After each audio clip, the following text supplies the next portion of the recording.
The ceiling is 68 feet above the floor of the temple. Michelangelo designed a type of scaffolding or platform high above the floor of the temple that allowed the people to walk below it. He had to climb a ladder just to reach the scaffold platform. Once he was up there, he had enough space to stand as he painted, but it was still very uncomfortable. He had to keep his neck bent as he looked up, and he had to twist and hunch his body to reach some spaces. And Michelangelo still wasn't sure of his ability to work in fresco. He wrote a comic poem to a friend describing how much pain he was in as he worked that ended with the lines, "I'm not in a good place, and I'm no painter."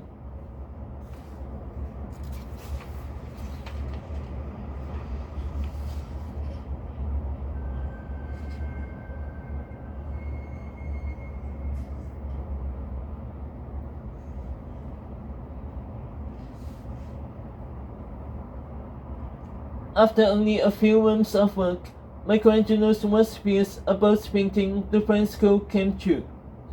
Mold began to grow on the parts he had completed. He told Pope Julius II that it was wounded and that he had warned the Pope that he could not do this. Pope Julius II sent a well-known architect to look at it. He found that Michelangelo had been using the warm plaster mix.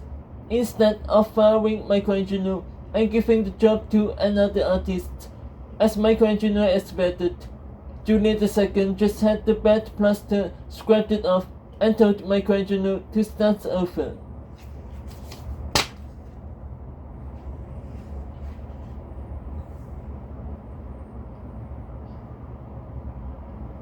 How to make a fresco.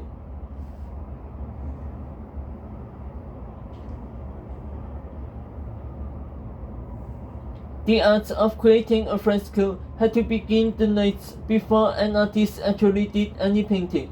First, the area that was to be painted had to be covered with a thick, rough coat of plaster that was left to dry overnight. Next, artists would take the sketches they had made and pierce the lines of the drawing with a needle, creating tiny holes in the paper. They held the paper against the dried, rough plaster and wrapped it with a bag of soot. That left a black outline of the drawing on the plaster, which they then covered with another, very thin coat of plaster.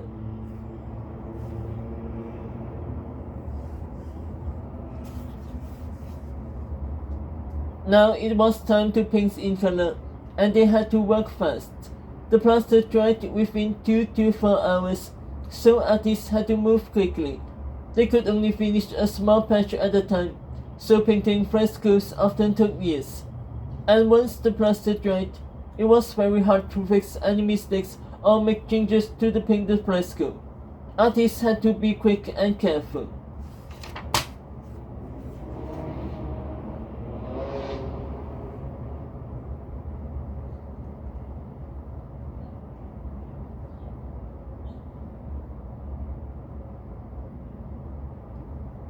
He went back to work and finished the first half of the ceiling in about 8 months.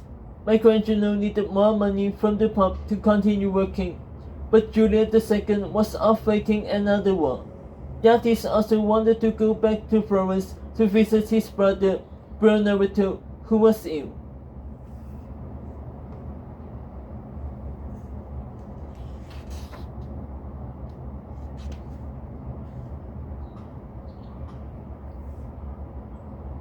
Brunellotto was the only one of his 4 brothers that Michelangelo really liked.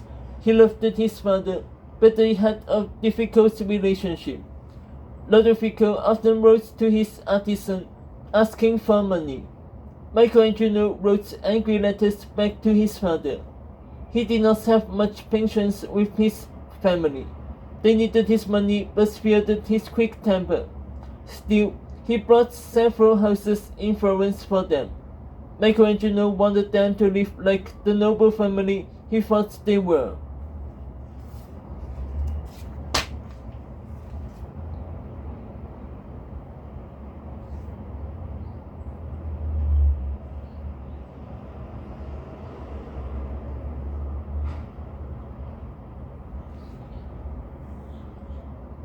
It took almost a year for Michelangelo to catch up to Pope Julius II and get paid. As he worked on the second half of the ceiling, the Pope became impatient. He came to the chapel and demanded to know when it would be finished. Michelangelo told him, "When I can." At the time, popes were treated like kings. They rarely had conversations with common people. But Michelangelo and Julius II were more like old friends. Their relationship was not so formal.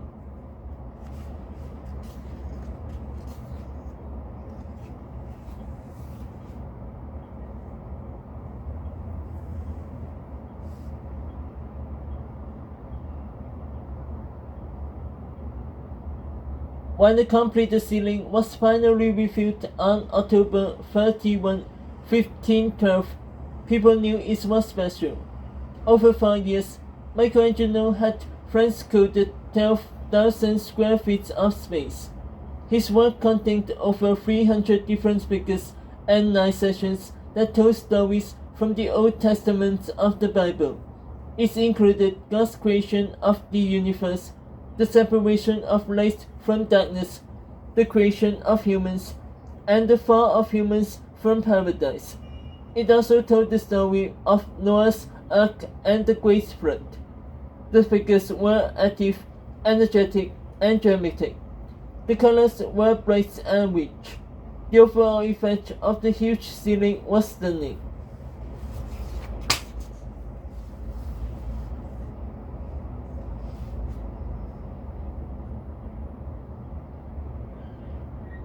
Michelangelo still insisted that he was not a painter, but he had just created one of the greatest paintings in the history of art.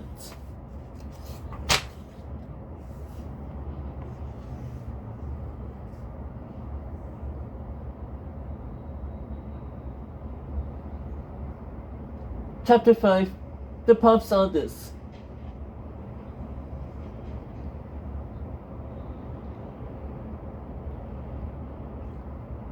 Pope Julius II died in 1513 at the age of 69. Giovanni de' Medici was elected as the new pope, taking the name Pope Leo X. The Medicis had taken back control of Florence in 1512 and were once again a very powerful family. Pope Leo X was one of Lorenzo the Magnificent's sons. Michelangelo had known him since he lived in the Medici house as a young man. But Michelangelo didn't think Leo would give him any important commissions like Julius II had. Leo X was mostly interested in architecture and music, not sculpture. And although Michelangelo had painted the magnificent sinister chapel ceiling, a new artist had become a favorite in Rome.